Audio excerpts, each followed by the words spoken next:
Hello learners, welcome to Learn Hindi through Tamil. இன்னைக்கு நம்ம வீடியோவில் டெய்லி லைஃப்பில் நம்ம யூஸ் பண்ணக்கூடிய ஹிந்தி சென்டென்சஸ் தான் பார்க்க போகிறோம். வீடியோக்குள்ளே போகிறதுக்கு முன்னாடி நீங்கள் இன்னும் நம்ம சேனலை சப்ஸ்கிரைப் பண்ணாமலே பார்த்துட்ருக்கீங்க அப்படின்னா மறக்காமல் நம்ம சேனலை சப்ஸ்கிரைப் பண்ணி வச்சுக்கோங்க.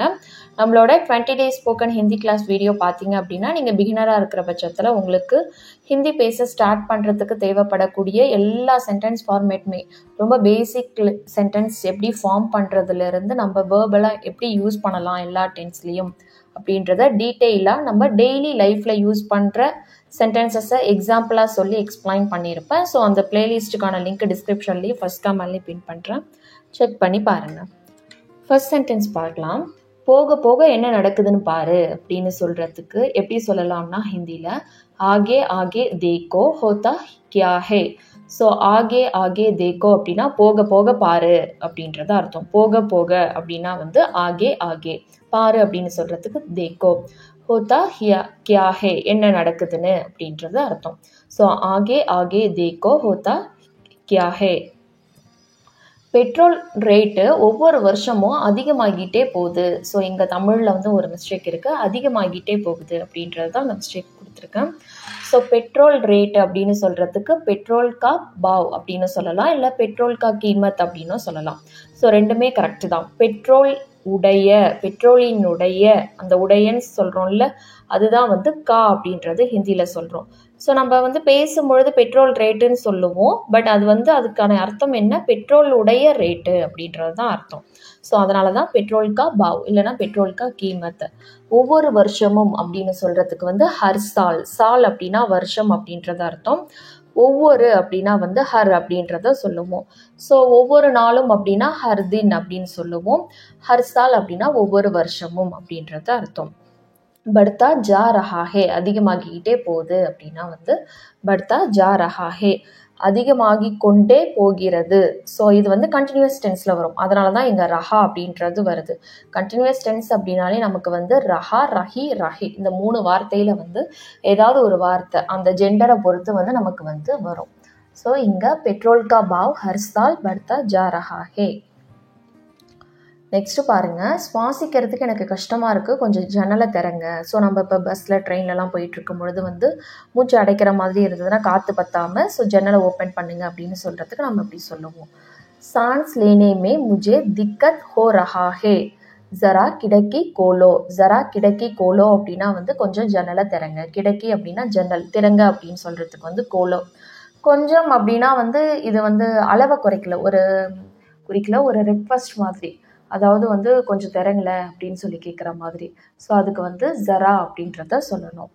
ஸோ ஒரு ரெக்வஸ்ட் மாதிரி கேட்கறதுக்கு தான் இப்போ ப்ளீஸ் அப்படின்னு சொல்லுவோம், கிருப்பையா அப்படின்றது சொல்லுவோம். ஸோ இங்கே நீங்கள் கிருப்பையா அப்படின்றது யூஸ் பண்ணணும்னு அவசியம் இல்லை, கொஞ்சம் நகருங்க அப்படின்னு சொல்லுவோம்ல, அந்த மாதிரி தான் கொஞ்சம் திறங்க அப்படின்னு சொல்லி கேட்குறது மாதிரி அர்த்தம். சுவாசிக்கிறதுக்கு அப்படின்னு சொல்கிறதுக்கு சான்ஸ் லேனேமே அப்படின்றது அர்த்தம். முஜே திக்கத் ஹோ ரஹா ஹே, எனக்கு கஷ்டமாக இருக்குது. எனக்கு அப்படின்னா முஜே திக்கத் ஹோ ரஹா ஹே அப்படின்னா கஷ்டமாக இருந்து கொண்டு இருக்கிறது அப்படின்றது அர்த்தம். ஜரா கிடக்கி கோலோ. நெக்ஸ்ட்டு பாருங்கள், எனக்கு சளி இரும்பல் இருக்குது, அதனால் மூக்கடைச்சிக்கிட்டு நைட்டில் தூக்கம் வரல அப்படின்னு சொல்கிறதுக்கு நம்ம ஹிந்தியில் எப்படி சொல்லலாம் அப்படின்னா முஜே சர்தி அவுர் கன்சி ஹே. ஸோ முஜே அப்படின்னா எனக்கு, சளி அப்படின்னா சர்தி, மற்றும் இரும்பல், அவுர் கான்சி ஹே, கான்சி அப்படின்னா இரும்பல், மற்றும் அப்படின்னு சொல்கிறதுக்கு அவுர் அப்படின்ற ஹிந்தி வார்த்தையை யூஸ் பண்ணுவோம். இருக்குது அப்படின்னா ஹே. ஸோ இருக்கு உள்ளது ரெண்டுமே ஒரே அர்த்தம் தான், அதுக்கு ஹிந்தியில் ஹே. முஜே சர்தி அவுர் கான்சி ஹே. நாக் பந்த் கி காரன் முஜே நீந்த் நஹி ஆத்தி தி. ஸோ நாக் பந்த் கி காரன் அப்படின்னா மூக்கு அடைப்பின் காரணமாக. நாக் அப்படின்னா ஹிந்தியில் மூக்கு அப்படின்றது அர்த்தம். அடைச்சிக்கிட்டுறதுக்கு பந்த் கி காரன், பந்த் அப்படின்னா க்ளோஸ்டாக இருக்கிறது, அடைப்பாக இருக்கிறது. நாக் பந்த் கி காரன், மூக்கடைப்பின் காரணமாக.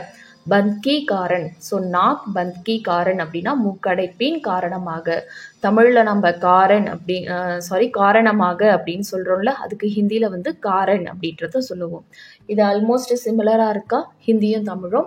இந்த மாதிரி ஒரு சில வார்த்தைகள்லாம் ஹிந்திலையும் தமிழ்லையும் கொஞ்சம் உச்சரிப்பு ஒரே மாதிரி வர்ற மாதிரி இருக்கும்.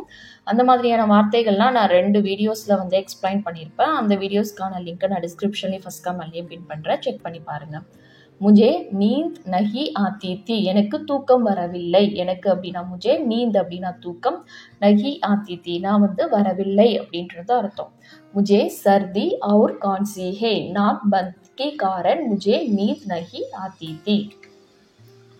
நேற்று நைட்டு எனக்கு ரொம்ப நேரம் தூக்கம் வரல அப்படின்னு சொல்றதுக்கு கல் ராத் பஹூர் தேர் தக் நீந்த் ஆ ரஹி தி, ஆதித்தி அப்படின்னு சொல்லலாம், ரஹித்தி, நஹி ரஹித்தி அப்படின்னு சொல்லலாம். ரெண்டுமே கரெக்டு தான்.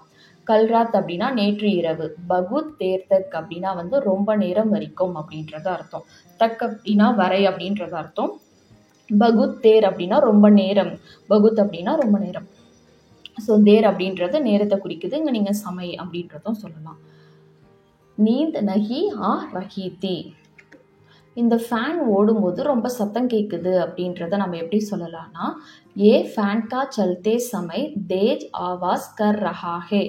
ஏ ஃபேன் கா அப்படின்னா வந்து ஃபேன் அப்படின்றத ஹிந்தியில் சொல்லுவாங்க. நீங்கள் ஃபேன்னே கூட சொல்லலாம். சல்தே சமை அப்படின்னா ஓடும் பொழுது அப்படின்றது அர்த்தம்.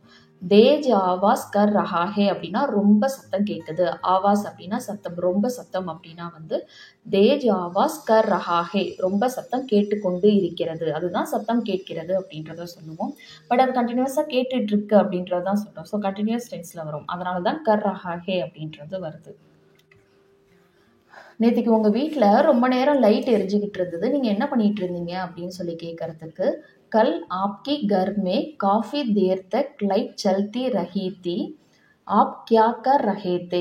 ஸோ கல் அப்படின்னா நேற்று, உங்கள் வீட்டில் அப்படின்னு சொல்கிறதுக்கு ஆப்கே கர்மே, வீட்டில் அப்படின்றதுனால கர்மே, அந்த ல சவுண்டுக்கு தான் மே வருது. வீடு அப்படின்னா கர், ஆப்கே கர்மே அப்படின்னா உங்கள் வீட்டில், காஃபி தேர்தக் அப்படின்னா வந்து ரொம்ப நேரம் வரைக்கும், இல்லை பகுத் தேர்தக் அப்படின்றதும் சொல்லலாம். தேர்தக் அப்படின்னா ரொம்ப நேரம் வரைக்கும். ஸோ காஃபி இல்லைனா பகுத் ரெண்டுத்தில் எது வேணாலும் சொல்லலாம். லைட் சல்தே ரஹேத்தே அப்படின்னா லைட் ஆனில் இருந்துக்கிட்டு இருந்தது அப்படின்றது அர்த்தம். எரிந்து கொண்டு இருந்தது. ஸோ அதனால தான் அங்கே ரஹா ரஹி சொன்னா கொண்டு அப்படின்னாலே ரஹா ரஹி ரஹே வரும். அது ஜெண்டரை பொறுத்துங்க. லைட்டுன்றதுனால சல்தி ரஹீத்தி அப்படின்றத சொல்லணும். நீங்கள் என்ன பண்ணிகிட்டு இருக்கீங்க, என்ன பண்ணி கொண்டு இருந்தீங்க அப்படின்னு சொல்லி பாஸ்ட் டென்ஸில் கேட்குறோம். ஸோ ஆப் கியா கர் ரஹேத்தே, நீங்கள் அப்படின்னு ரெஸ்பெக்டோட சொல்கிறதுனால ஆப் கியா கர் ரஹேத்தே. இதுவே வந்து நீ என்ன பண்ணிகிட்டு இருந்த அப்படின்னு ஒரு ஆணை பார்த்து கேட்கும் பொழுது கியா கர் ரஹாத்தா அப்படின்றத கேட்கணும். ஸோ அங்கே ரஹாத்தா அப்படின்னு வந்ததுன்னா ஒரு ஆணை பார்த்து நீ என்ன பண்ணிக்கிட்டு இருந்த நேத்திக்கு அப்படின்றத கேட்குறோம் அப்படின்றது அர்த்தம். இதுவே கியா கர் ரஹீத்தி அப்படின்னா வந்து ஒரு பெண்ணை பார்த்து கேட்குறோம் அப்படின்றது அர்த்தம். கியா கர் ரஹேத்தே அப்படின்றது நிறைய பேர் ப்ளூரல் ஃபார்முக்கும் வரும், ரெஸ்பெக்டோட ஒருத்தவங்களை கேட்குறதுக்கும் வரும். நாங்கள் நேற்றுக்கு அரட்டை அடிச்சுட்டு இருந்தோம், சும்மா பேசிக்கிட்டு இருந்தோம், அரட்டை அடிச்சுட்டு இருந்தோம் அப்படின்னு சொல்கிறதுக்கு ஹம் கப்பி மார் ரஹேத்தே. ஸோ கப்பி மார் அப்படின்றது வந்து அரட்டை அடிக்கிறத, சேட் பண்ணுறதை வந்து குறிக்குது. நாங்கள் அப்படின்னா ஹம். ஸோ இங்கே வந்து ப்ளூரல் ஃபார்ம் நாங்கள் அப்படின்னு சொல்கிறோம். அதனால தான் இங்கே ரஹேத்தே அப்படின்றது வருது.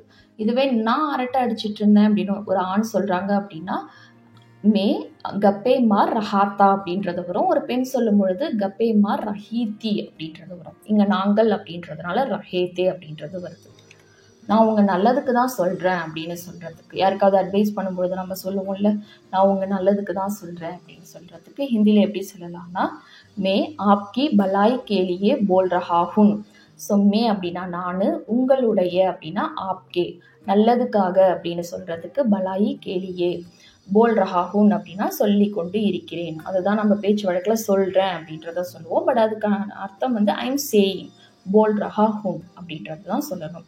இதுவே வந்து ஒரு பெண் சொல்லும் பொழுது வந்து போல் ரஹீஹூன் அப்படின்றத இந்த வார்த்தையை வந்து சொல்லணும். நான் உங்களுடைய நல்லதுக்காக தான் சொல்கிறேன்னு ஒரு பெண் சொல்லும் பொழுது மே ஆப்கி பலாயி கேலியே போல் ரஹீஹூன் அப்படின்றத சொல்லணும். இங்கே ஒரு ஆண் சொல்லும் பொழுது ரஹாஹூன் அப்படின்றத சொல்லுவாங்க. அடுத்தவங்களை பற்றி தப்பாக பேசாத, இது ஒன்றும் சிரிக்கக்கூடிய விஷயம் இல்லை. ஸோ ஒருத்தவங்களை பற்றி ஏதாவது ஒன்று தப்பாக பேசிட்டு சிரிக்கிறதுக்கு வந்து இந்த மாதிரி தப்பாக பேசாத, இது ஒன்றும் சிரிக்கிறதுக்கான விஷயம் இல்லை, சீரியஸான விஷயம் அப்படின்னு நம்ம சொல்லுவோம்ல, அந்த மாதிரி சொல்கிறதுக்கு தோஸ்ரோன் கே புராயி மத் கியா கரோ. தோஸ்ரோன் அப்படின்னா வந்து அடுத்தவர்களை பற்றி தவறாக பேசாதே.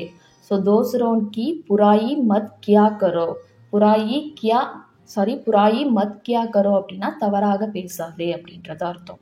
ஏ கோயி ஹஸ்னே கே பாத் நஹி ஹே, இதில் சிரிக்கக்கூடியது எதுவும் இல்லை அப்படின்னு சொல்கிறதுக்கு. ஸோ ஹஸ்னேக்கி அப்படின்னா சிரிக்கக்கூடியது, எதுவும் இல்லை அப்படின்றதுனால தான் வந்து பாத் நஹி ஹே, அதை பற்றி சிரித்து பேசுகிறதுக்கு எதுவும் இல்லை. பாத் நஹி ஹே. தோஸ்ரோன் கி புராயி மத் கியா கரோ, ஏ கோயி ஹஸ்னே கி பாத் நஹி ஹே அப்படின்றத சொல்லணும். ஸோ இந்த வீடியோ உங்களுக்கு பிடிச்சிருக்கும் நம்புகிறேன். வீடியோ பிடிச்சிருந்தால் லைக் பண்ணுங்கள். உங்களை மாதிரியே ஹிந்தி லேர்ன் பண்ணுற ஃப்ரெண்ட்ஸ் அண்ட் ஃபேமிலிக்கு நம்ம வீடியோஸை ஷேர் பண்ணுங்கள். நெக்ஸ்ட் வீடியோவில் பார்க்கலாம். தேங்க்ஸ் ஃபார் வாட்சிங். நன்றி, தன்யவாத்.